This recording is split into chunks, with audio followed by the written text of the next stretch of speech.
the heart of this nation, under skies so blue, there's a spirit that's stirring, values strong and true. from the mountains to the prairies, from the cities to the sea, we stand for liberty, for faith and family. We're diving deep into the heart of what we believe. Okay, so let's dive right in. We're looking at that tragic collision near Washington, D.C., the helicopter and the regional jet. It's just, yeah, one of those things you hear about and immediately think, how? Exactly.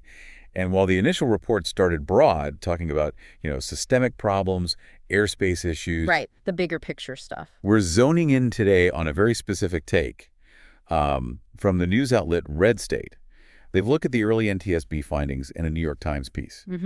And they've constructed a narrative that really focuses squarely on the Black Hawk pilot, Captain Rebecca Loebach. Yeah, and it's important to frame this right. RedState, it's a conservative news source, so they bring a particular perspective. We're here to unpack their analysis of the facts presented in these sources. Absolutely. It's about understanding of their specific claims and how they build their argument based on that NTSB preliminary report and the NYT article. Not about us agreeing or disagreeing, just laying out what they say. Got it.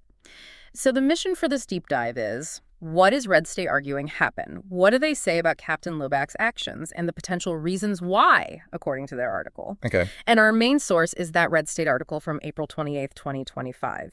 The title itself is pretty direct. NY Times' effort to protect female Black Hawk pilot fails. Even they admit she ignored crucial warning. So yeah, let's start there. What's the core RedState argument right off the bat? Well, like you said, the title gives it away, really. Their central point is that they believe the mainstream media, and they single out the New York Times, is trying to sort of shield the pilot. Shield her from responsibility. Yes, and shift the focus onto those broader systemic issues instead. Yeah. They're basically alleging a narrative management effort to downplay her role. Okay, strong claim. So how do they back that up using the NTSB's preliminary report? What are the key details they pull out? They really zero in on what they describe as a critical communication breakdown based on those initial NTSB findings. They list several instances where Captain Loebach apparently didn't follow instructions or warnings from her flight instructor who was in the helicopter with her. Okay, like what specifically? Specifically, 2 separate directives to decrease altitude. Yeah. And then what sounds like the most critical one, a warning to turn left immediately. Immediately. Yeah, the report, cited by RedState, says this warning came less than 20 seconds before the actual collision. Wow, less than 20 seconds. That's incredibly tight. It is. And RedState really emphasizes that failure to turn left.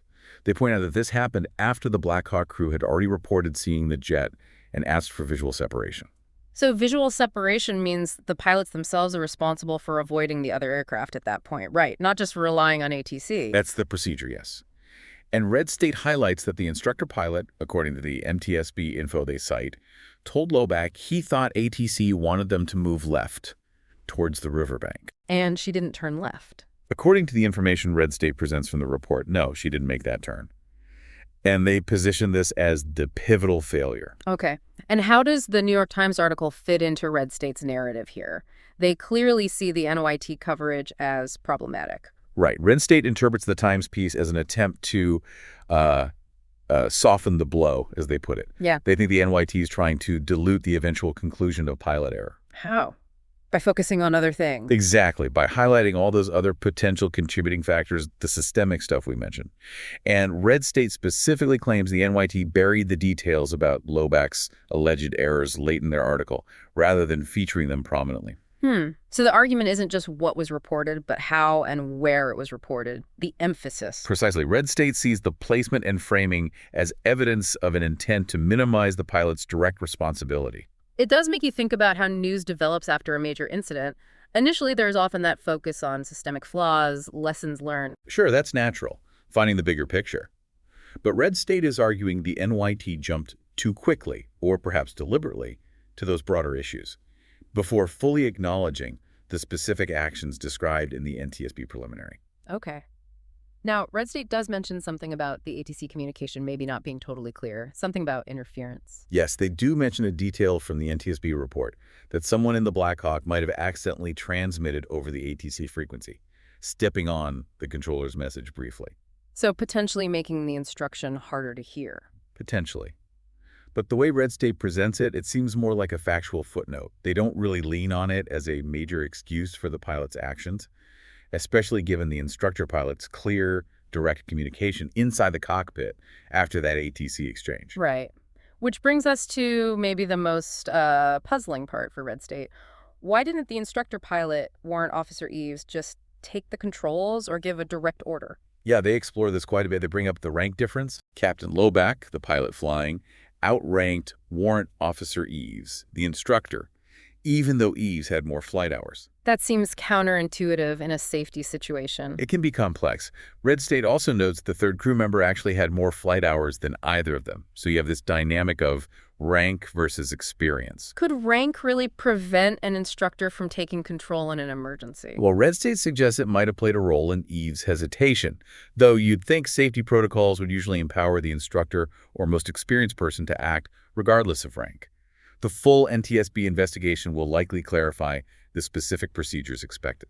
And then there's that unverified claim they include about check rides. Yes, this is a significant point they include, but they do state it's unverified. The claim from a retired Blackhawk pilot, apparently, is that this was Captain Loback's 5th attempt at her check ride after failing 4 times previously. Wow. If true, that's quite something. And the claim also included that the unit was supposedly warned not to talk to the press about her record. Again, crucial distress. RedState flags this as unverified within their own article. Understood. It's presented as a potentially explosive piece of background, but not confirmed fact. Correct.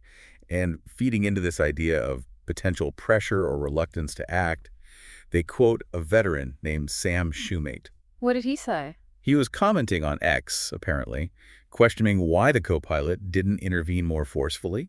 He suggested there might be a kind of climate of fear in the military. Fear of what? Fear of questioning decisions made by certain individuals, maybe superiors or those seen as untouchable, because it could damage your own career. He implied this kind of culture might explain the lack of more decisive action from the instructor or co-pilot. So suggesting a cultural factor, potentially, that discourages challenges, even for safety. That's the implication Shoemate raises, which RedState includes in their piece. It adds another layer to their speculation about why things happen the way they did in the cockpit. And then things get very, very pointed politically. They quote one of their own columnists, Dr. Chase Spears. Yes. This is a direct quote, and it's very strong. Dr. Spears is quoted saying, Biden leftovers in the Army were desperate to conceal that their diversity push killed 67 people over the Potomac that tragic night. Okay. So that's explicitly linking the crash to diversity policies within the military under the Biden administration. Directly. It's presented as an opinion from their columnist, but it's clearly a central pillar of the viewpoint RedState is putting forward in this article. Yeah. We need to be clear, that's his stated opinion, reported by RedState. Understood. Attributed opinion. Now, despite this intense focus on the pilot, RedState does acknowledge the other factors mentioned in the NYT piece, right? The systemic stuff. They do. They list them out, basically summarizing what the NYT raised. Things like the history of near misses near a national airport, Right. the tight vertical spacing between flight paths, the whole shared responsibility for see and avoid, potential ATC understaffing at the time, the inherent risks of visual separation procedures, and even the idea that maybe the controller could have done more. So they acknowledge these points exist in the discussion. Yes, but they frame them as secondary. Their core argument doesn't change. Whatever else might have been a factor, they maintain the crash was preventable if Captain Loback had just followed the instructions to descend or, critically, to turn left. That seems to be their bottom line. It really is. And the article wraps up with a personal note from the author herself, Jennifer Van Loor. What does she add? She mentions having a personal connection to some victims of the crash, which fuels her perspective. She states her belief quite plainly that the cause was incompetence and, in my opinion, arrogance. Strong words. Very. And she concludes with a call to action, essentially arguing for removing people from the military who she believes were promoted based on factors like gender, race, or sexual orientation rather than pure competence. So tying it back explicitly to identity politics, in her view. Yes. Again, presented as her personal opinion, but it serves as a powerful closing statement for RedState's overall narrative in the piece. Okay, so let's try and recap RedState's core argument as presented here. They fundamentally believe this crash boils down to pilot error. Captain Lobeck's alleged failure to follow clear warnings and instructions. And they see the New York Times coverage and potentially broader media coverage as an attempt to obscure this primary cause by focusing on systemic issues, maybe for political reasons related to diversity initiatives. That sums up the perspective laid out in the RedState article very well. They use the preliminary NTSB findings to build a case centered on individual action, or inaction, as the key preventable factor. You know, looking at just this one source, this one interpretation, it really highlights how complex these situations are. A single event, multiple narratives already forming.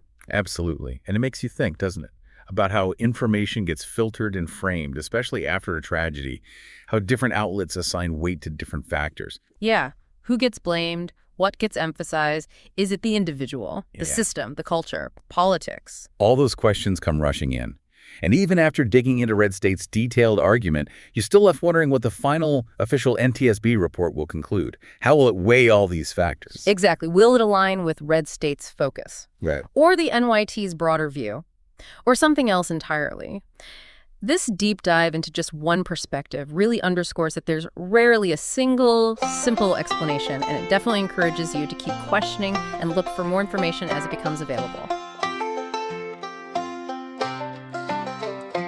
In the heart of this nation, under skies so blue, there's a spirit that's stirring values strong and true. From the mountains to the prairies, from the cities to the sea, we stand for liberty, for faith and family. We're diving deep into the heart of what we believe. Conservative values in our souls, they're interweaved. With courage and with honor, we'll hold our ground for freedom, for tradition in this land we found. We cherish our Constitution, the words that set us free, the right to bear arms, to speak and to agree. We honor our forefathers who fought with steadfast might for the dream of a nation shining bright